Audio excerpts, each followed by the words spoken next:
Hello. Hello? Is this Robbie Hello. Williams? Yeah. Hi, darling. How are you? I'm fine. I'm fine. It's been 5 years since we spoke. You were very gentle. I was very gentle. You were indeed very gentle, and I don't know what happened. You didn't return my emails. I've been so busy. I tried to send you direct messages on Twitter, and nothing comes back. I don't know what I did to upset you. I know. I was playing glad hard that to you get. made I'm sorry. contact. I was playing hard to get, but now that's all behind me. I'm sorry. You're so good at playing hard to get. What's going on, babe? Well, everything's fine. I was listening to your album, the Heavy Entertainment Show, and I just wanted to congratulate you because it sounds very, very good. Well, thank you very much. It sounds very, well, like always, sophisticated a little bit and bombastic. And you know what strikes me? Because I'm a radio DJ and lots of listeners text me and they say, please play Party Like a Russian. And what really struck me is that they're men. What happened? I knew that they would come. I knew that they would arrive eventually. Well, that's good to know. Listen, I've spent a lot of time neurotically worrying about this album. Uh-huh. I've written 80 songs. I had to cut them down to 11. And I heard that Ed Sheeran, for his last album, wrote 80 songs plus. And I'm like, oh, well, that's what you must have to do. So off I went. Wonderful. And Ed Sheeran, did you call him? Did he call you? I emailed Ed one night whilst I was worrying about the fact that I hadn't got enough hits on my record. Mm-hmm. And I was neurotically concerned about what I was going to do with my life, that if I didn't have enough hits, then maybe everything would be taken away from me. And and I was thinking, think, fatty, think of something to do. I was like, well, Ed Sheeran's a pop phenomena with hits. Email him. I was like, hi, Ed. It's Rob here. Have you got any hits, spare hits? Sent me this song called Pretty Woman, and I love it. And I thought it missed a chorus, so I added a chorus to it, and the fully formed song is on the album. Wonderful. Well, we're looking forward to it because we can't really listen to it yet. We have to wait till the 4th of November. It's called the Heavy Entertainment Show. The greatest entertainers actually are the mostly quite shy and introvert. Is that how you are when we don't see you? Are you a funny daddy or a serious daddy or? Oh, with the kids, that's different. With the kids, it's different. But I mean, like, I'm sort of like agoraphobic, oversensitive, incredibly shy, socially inept person. I just don't go out because of it. But the kids are different. It's like I'm a fun dad, and they, we love each other just like dads and kids are supposed to do. But and you come out. They take you out because if you have kids, you have to come outside. You have to do something. You have to. It's still difficult. It's still something that I'm kind of trying to get used to, but it doesn't feel natural for me. Mm-hmm. I have been smoked out of my house. I don't mean, literally. I just mean, there's a fire and I've got to get out. And the fire is the children need to experience the world. Yeah. And it kind of feels as though it's going against my biology. So I find it difficult every time. But then it must be difficult as well to do all these interviews. I mean, last week you were here in Belgium. You were doing these shows. You're actually entertaining them.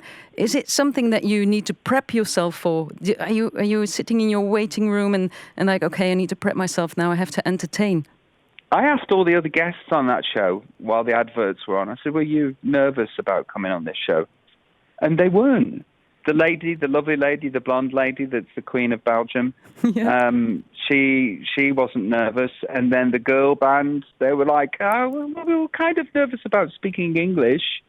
And I went, no, but like, are you nervous about being on shows like this? And they're like, no. And it's such a superpower to have, to not be nervous on those things. But, it's like I want to entertain and, and I want it to be something that people talk about the next day at work or school. Oh, but they did. They did. You gave them something. I mean, how is your forehead now? You said it was completely. You said it was complete. Oh. You couldn't move it because of the Botox. I was like, "Wow, that's a nice confession." Is that also part of the entertainment world? Looking fit and trying to keep up. Well, I suppose the way that I'm so honest about things is part of my heavy entertainment show. Yeah. Yes, I've got money and I'm vain and I'd like to look young, and so shall it be. You know, and I quite happily will try anything once. Oh, really? So this is my attempt. Oh, good. The newest trend in Botox country is Scrotox. Have you heard of it? If you're willing to try Scrotox? Yeah, that's Botoxing your scrotum. Whoa, Scrotox! I have heard of this actually. What is this? Is this to make the ball sack look more firm, or Yes, is this exactly. to make the scrotum actually look longer? Younger, So firm, less, less wrinkly. Yes, all that. So. Listen, I'm in a monogamous relationship with my beautiful wife. Okay. I've genuinely got an audience of one there to. I don't know. Maybe she should. If one day she says, "Babe, have a look at your scrot," I'll go and look at my scrot. I'm sorry for that question, but I ask my listeners embarrassing questions all the time. So can I try some out on you? Listen, I love an embarrassing question. Really? I'm shameless. Go. Oh, good. Well, we did a survey amongst our listeners on their embarrassing habits. Let's start on an easy one. Till what age did you sleep with your teddy bear? I can't remember having a teddy bear. Oh, that's sad. Okay. Wiping after using the toilet. Sitting down or in squat position? Sitting down. What is the longest period that you haven't changed your sheets? I have a team of people that change my sheets a lot. But back in the 90s, when I just left Take That and I was in my flat and it was down to me, things got pretty dirty. When you watch porn, what category do you choose? MILF. Does a parent have a favorite child? And who's the most favorite? Does the parent have a favorite child? Well, right now, I've got my little boy who's not saying much, and I've got a little girl who is 4, and she's saying a lot, and she's got a massive personality. So it's very difficult for Charlie to get a look in yet. I don't have a favorite child, but I do realize that I've got to put more time in with Charlie. It's just that I'm a guy, and this one talks. That's very honest. Hey, you're going on tour again. We can't wait to see you again, Robbie, really. Is that the most fun part of making an album, is going on tour again, performing? My whole job is, I really think it's the best job in the world. So, I am currently enjoying promotion.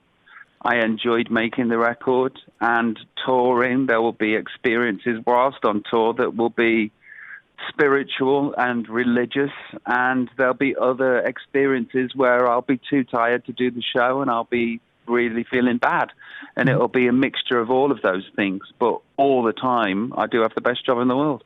Wonderful. This is actually the most honest interview I've ever done. Thank you for that. I'm glad that I can show you my soul. Thank you. We'll speak again in 5 years. Thanks a lot. Yeah, see you in 5. Bye, babe. Ciao, ciao. Bye, babe. Ciao. MNM. Music and more.